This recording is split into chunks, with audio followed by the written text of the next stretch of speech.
Knob Creek Bourbon X Rye. I have no idea what the name means, but Knob Creek's blending their bourbon and rye to create a Bourye. Very first time they've come out with something like that. How does it stack up to some of the other Bourye's out there? We're going to give a review and let you know.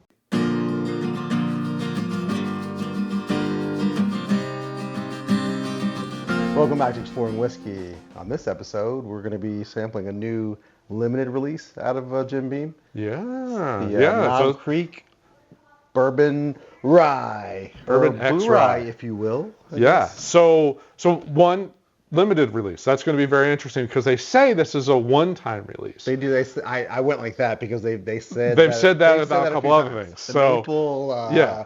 Some of the Basil Hayden releases, Right. which are now all Yep, the time. all standard. I've seen mixed reviews from what I've seen on this. Some people really love it. Some people aren't feeling it. So it'll be really I'm kind of interested to try it. I'm actually really excited when you got it. I was just like, sweet. So the Knob Creek, this one it's a weird blend. It is 70% 7-year-old rye, Yep. and then only 30%, I think it's 9-year-old bourbon. Yeah, it's the regular releases of bourbon, small batch, and their rye.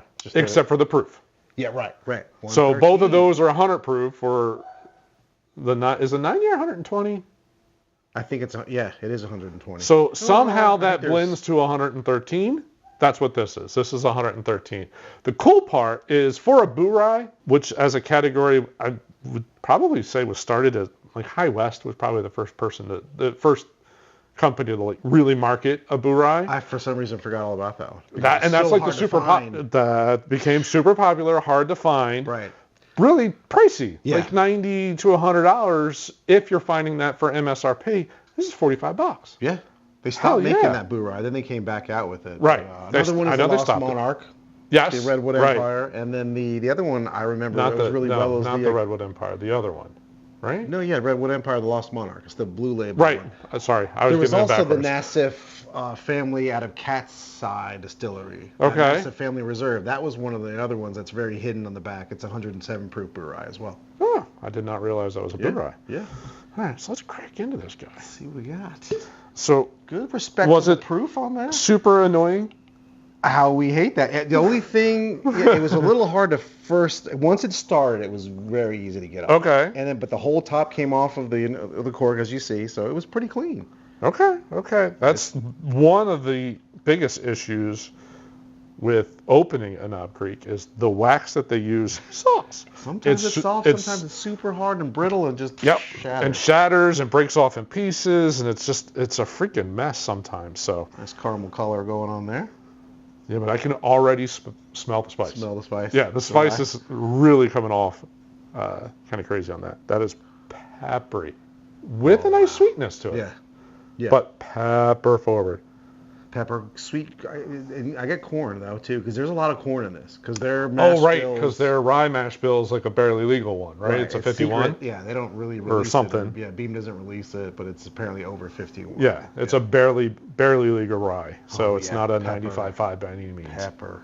Yeah, super peppery. There's a subtle fruit going on, though, behind there. I could see a fruit, but I'm probably right now gonna taste it the first. pepper's so overpowering. It's hard to get someplace. Little apple, maybe? Little apple skin, maybe? I don't know. That's Let's go. burning up my nose. Yeah, all right, this let's take a comes off. sip. The 113, it's ethanol-y. That is peppery on the back of the throat too. Wow. Wowzers. And very chest warming. Wow, that's really aggressive. That drink's hot. That drink's hot. It drinks really hot for 113. I would have easily said high 120s. The way it's drinking. Yeah.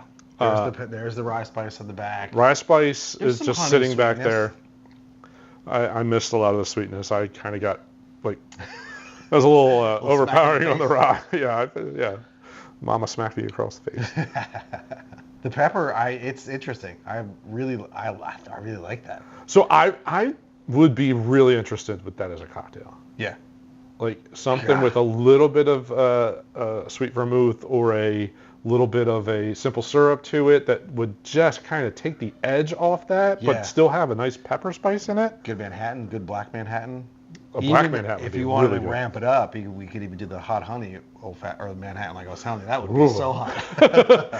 I don't know. The pepper tamed down in the nose for me a little bit. Yeah, I think by drinking it, it kind of it helped to mellow it out. Ethanol too. Sweetness is coming through. It's more that. There's a fruit. I still get there is a fruit, but it's more brown sugar and then like a little bit of a fruit. Because it's not red fruit. It's kind of. I'm not getting red fruit. But no. A dark stone fruit, maybe. I don't know. Not as bad. The second. Oh, that drank much nicer. Much nicer. Much nicer the second. Also, that was the first sip of whiskey. We did not have a prepper before the show. That's true. So at least I didn't. So so that's part of it. But man, still. Woo, deep chest warmth. It's deep and it's wide. It's all down there. Yeah. Oh. All right, that's interesting. interesting. See what water's gonna do to this guy, though. I'm really kind of hopeful. Like it might open up just a touch more of that sweetness and chill the pepper ethanol down just a touch. If it does that, I'm just gonna get a little. I don't mind. Splash. Don't mind the idea there. I came very close to not opening this one, but you know how I am. I fiend. I went home that night. But I think it gave it a little time to open up, maybe. I mean, it was a couple days ago, so it wasn't that long. That went more caramel brown sugar popping through. The sweetness is really more apparent. Super tame on the nose now. I mean, still there, ethanol's still there, but much calmer all the way around. Way softer on the palate. But it just ramps up. That's not bad. That's really nice. Still just a touch of warmth. Not quite as wide of a warmth, but just like a little bit of warmth coming right down. It seems like I get a little bit more barrel char. I was just going to say a little woody. There's a little bit of woody that comes through there. So that 9 year or 7 years showing up. I think this would be fantastic on a big cube. Big cube or a cocktail. Or a cocktail. I think the little bit of the water and the rest of like mixing it and all that kind of stuff would get to open up really nicely. I'm pleasantly surprised with that because when I saw 70% rye, let alone Knob Creek. I'm not a Knob Creek fan. That's right. That's true. I was thinking. Regular Knob Creek, that weird dry peanut note I don't like. Like there's a lot of Knob Creek I don't care for. That's actually really decent with a little bit of water. Yeah. I really don't mind that. I bet they play with that ratio. Woody note. Ooh. Yeah. That's really woody. But yeah. I bet if this is a staple in their lineup, I bet they play with that 70-30 mix. I would think so.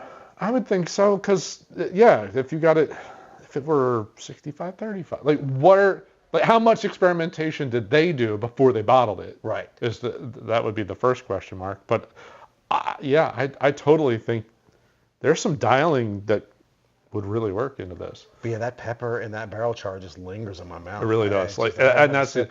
There's a good oily note, and it's just sitting. It's just sitting there. $45, approachable, great price. I mean, 7 years old. Fruit shut up. That's crazy. Yeah, it's like it's a couple of apples. It's like it could be. You could talk me into red or green skin apples, and maybe a touch of a cherry. That's opened up really nicely with water. Yeah, this would be fun to let it sit for 20-30 minutes. Right. Yeah. Sip a bigger pour and take some time with it and see what it turns into. I think it's worth a purchase. $45. $45. Totally worthwhile. Limited run. Maybe it'll come back. Probably it'll come back, but maybe it'll come back. Maybe it won't. You never know. But very solid. Yeah. Very solid. I totally was not. This was not on my radar or something to buy. This would be something I'd buy now. I had the 10-year rye as well. They came out with a 10-year rye together. I think the same time in July, and I was like, let's go with the Bourye. This is new thing. Yeah. Let's go. Hope you enjoy the review. Definitely great price point. It's approachable. If you're a Knob Creek fan, you're a Beam fan, try it out. It's probably going to be at bars. Like I guarantee this is going to be at bars. I would think so. Yeah. Probably can do a try before, but definitely a solid bottle. Definitely recommend a buy there. And hey, we're trying to grow the channel, so if you could like this video, that helps us with the algorithm, gets it shared around the YouTube universe, or whatever you want to call that. Stumbled upon us and not subscribed, do that as well. Oh, that'd be great. Subscribe. Any other brew ryes you recommend us trying to find? We only named like 3 or 4, so there's got to be maybe more there's probably other ones that we just aren't aware of or forgot. Honestly, that's a possibility. And there's only 1 billion labels out there now, so I don't believe we've ever reviewed a Knob Creek. So instead, I will link our Jim Beam, the Clearmont Steep. Okay. That was another experiment that they did trying to make a single malt, and in our opinion, failed miserably. So, but this one, I believe they succeeded in a Bourye rye. So good first run. Yeah, very good. All right. Well, thanks very much for watching. See you on the next episode. Cheers. Cheers.